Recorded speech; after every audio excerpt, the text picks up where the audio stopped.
क्या आपको हो रही है बहुत ज्यादा चिंता बिकॉज सीएस एंट्रेंस के लिए बचे हैं कुल मिला के 30 दिन, सिर्फ 1 महीना, और आपकी तैयारी अभी है बहुत ज्यादा अधूरी। तो कर लीजिए तैयारी हमारे साथ पूरी।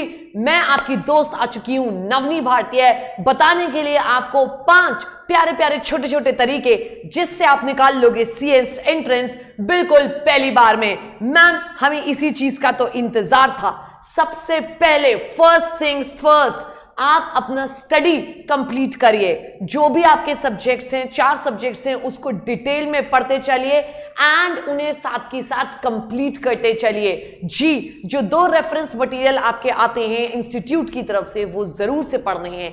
आप जहां कहीं से भी जो भी पढ़ रहे हैं नोट्स जरूर साथ में पढ़िए।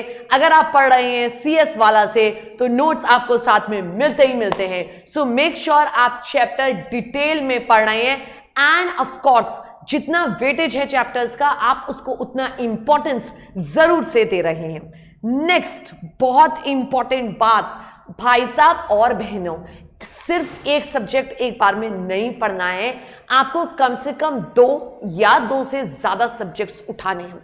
कह रहे हैं मैम इसमें हम कॉम्बिनेशन कैसा बिठा सकते हैं? आप कॉम्बिनेशन कुछ ऐसा कर सकते हो कि आपको जो टफ लगता है उसके संग एक इजी टॉपिक उठा लो। फॉर एग्जाम्पल आपने कहा मैम हमें इंग्लिश तो समझ में आती है, बिजनेस कम्युनिकेशन हो जाता है, लॉ हमें बहुत टफ लगता है बिकॉज उसमें बड़ी सारी नई टर्मिनोलॉजी है।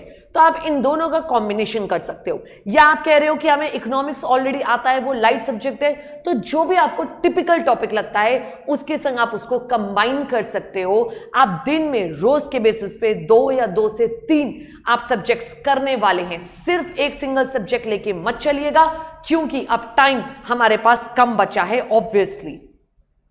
नेक्स्ट व्हाट रिवीजन, ठीक है। अरे भाई साहब रिवीजन भी साथ में करना है।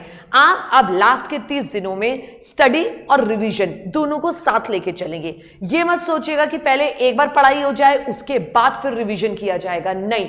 आपके जो टॉपिक्स ऑलरेडी होते जा रहे हैं, लेट्स से इंडियन कॉन्ट्रैक्ट हो गया, तैयार हो गया, आपने एक बार पढ़ लिया है, अब कुछ नया टॉपिक बचा है, लेट्स से कॉन्स्टिट्यूशन बचा हुआ है, तो आप कॉन्स्टिट्यूशन करेंगे ही करेंगे, साथ में इंडियन कॉन्ट्रैक्ट एक्ट का रिवीजन भी लगाइए। और मेरा मानना है रिवीजन एक बार नहीं होना चाहिए, कई टॉपिक्स का आप रिवीजन मल्टीपल टाइम्स ले लीजिए। जो थोड़े से लेस इंपॉर्टेंट टॉपिक्स हैं उनका कम रिवीजन ले लीजिए। जरूरी नहीं है आप पूरा चैप्टर एक साथ रिवाइज करें, आप किसी दिन 4 पन्ने, किसी दिन फिर 5 पन्ने, ऐसे करके भी रिवाइज कर सकते हैं। तो स्टडी भी करना है एंड रिवाइज भी करना है। जो पहली बार कर रहे हैं वो स्टडी, जो दोबारा से वो टॉपिक कर रहे हैं उस टॉपिक्स को, that will be revision. So it will be a mixture of both. तो आप 2 सब्जेक्ट नए स्टडी के उठा सकते हो और 1 या 2 सब्जेक्ट रिवीजन के रोज के बेसिस पे ले सकते हो। तो ये मत कह देना व्हाट रिवीजन मैम, ठीक है। Next of course study and revision जब आप करेंगे, सीएस एंट्रेंस क्लियर करने का एक बहुत सिंपल फंडा है।